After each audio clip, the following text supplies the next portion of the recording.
নমস্কার বন্ধুরা, দফাদার kitchen with village ফুডে আমার সমস্ত বন্ধুদেরকে স্বাগত জানিয়ে আজকের ভিডিও শুরু করছি। আজকের রেসিপি ভিডিওতে আমার বন্ধুদের সঙ্গে আমি শেয়ার করব মদন ভাজার রেসিপি। তো মদন ভাজার কিন্তু আরও একটা নাম আছে, আমরা অনেকেই জানি যে গাট্টা ভাজা বলে। তো আজকে মদন ভাজার রেসিপি আপনাদের সঙ্গে শেয়ার করব। তো মদন ভাজার রেসিপির জন্য এখানে আমি 300 ময়দা টুকে নিয়েছি ছোট চালুনিতে। এবার ময়দার মধ্যে একে একে বাকি উপকরণগুলোকে আমি দিয়ে দিচ্ছি।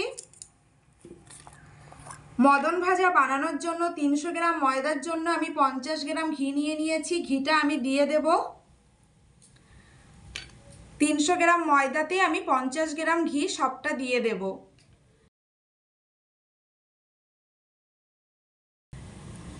ঘিটা একটু বেশি দেওয়ার চেষ্টা করবেন, খেতে তো দারুণ লাগবে।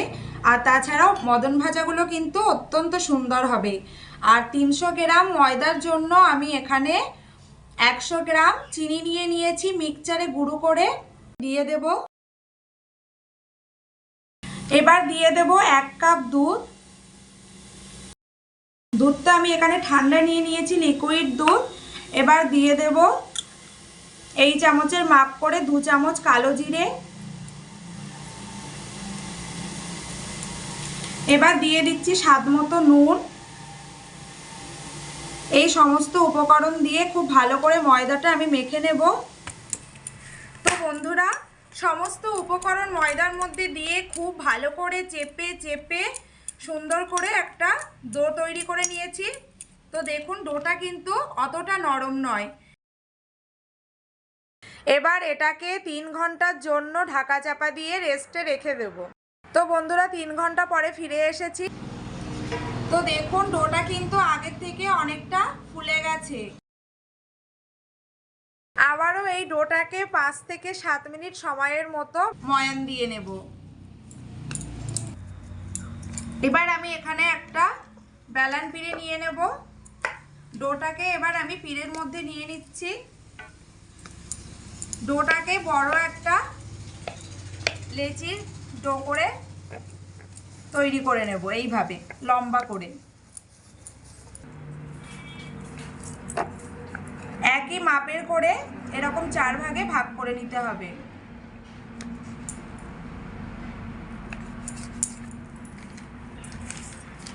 একটা ডো রেখে বাকি 3টে পিস আমি থালাতে তুলে নিচ্ছি।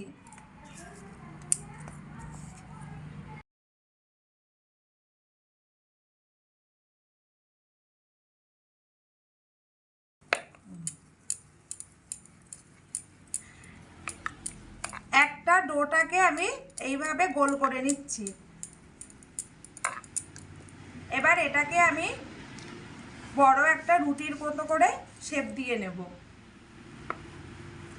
তবে রুটি আমরা সাধারণভাবে যেভাবে বেলি হালকা করে, সেভাবে কিন্তু বেললে হবে না, একটু পুরু করে বেলতে হবে। কতটা পুরু রাখবো সেটাও আমি আপনাদেরকে দেখাবো। প্রথমে আগে বেলে নিই।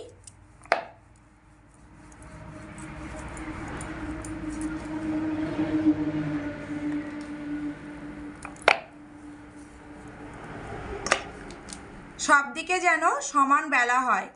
তো দেখুন, এখানে যে পুরোটা আমি দেখাচ্ছি, ঠিক এরকম পুরু করেই কিন্তু রুটিটা বেলতে হবে, হালকা করে বেললে কিন্তু হবে না। তো এইরকম পুরু করে আমি রুটিটা বেলে নিয়েছি। নিশ্চয়ই দেখে আপনারা বুঝতে পারছেন যে কতটা পুরু করেছি রুটিটা। এবার আমি এখানে একটা ছুরি নিয়ে নিয়েছি, রুটির 4 সাইডটা কেটে ফেলে দেব। ফেলে দেব বলতে পরে এটাকে কাজে লাগিয়ে নেব, এখন আপাতত এটা আমার লাগছে না।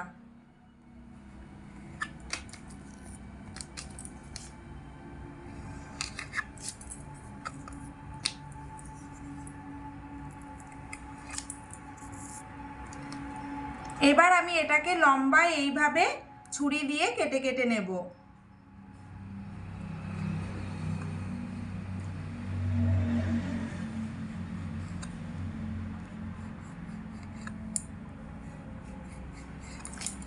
এবার পিঁড়েটা ঘুরিয়ে নিয়ে এইভাবে আড়ে মদনের শেপ দিয়ে কেটে নেব।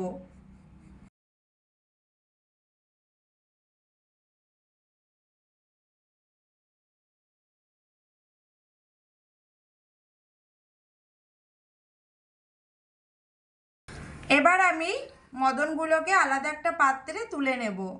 এই দেখুন খুব সহজেই কিন্তু উঠে আসছে।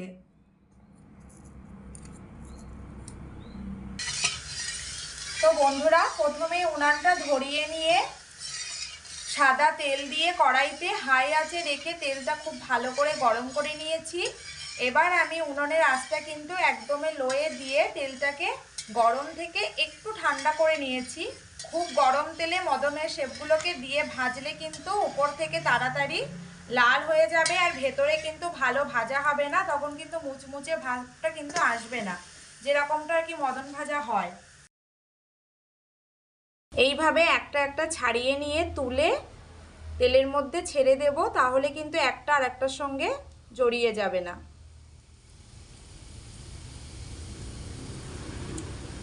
আর উনানের আঁচটাও তো একদম পুরো লো হিটে রেখেছি।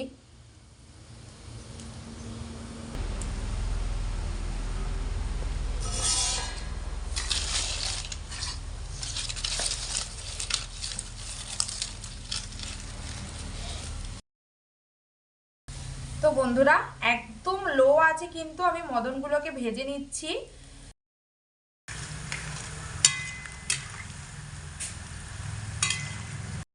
মদন ভাজাগুলোও ভাজা হয়ে গেছে, এবার আমি তেল থেকে ছেঁকে তুলে নিচ্ছি।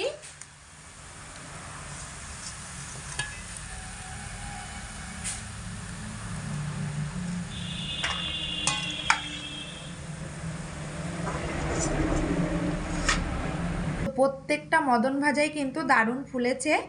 আর আজকে আমার এই মদন ভাজার রেসিপি আপনাদের কেমন লাগলো তা অবশ্যই আমাকে জানাবেন কমেন্ট করে। আজকের মতো রেসিপির ভিডিওটা এই পর্যন্তই। আগামী দিনে আবারও নিত্য নতুন রেসিপি নিয়ে আপনাদের কাছে আসব। ততক্ষণে আপনারা সবাই খুব ভালো থাকবেন, সুস্থ থাকবেন। ধন্যবাদ।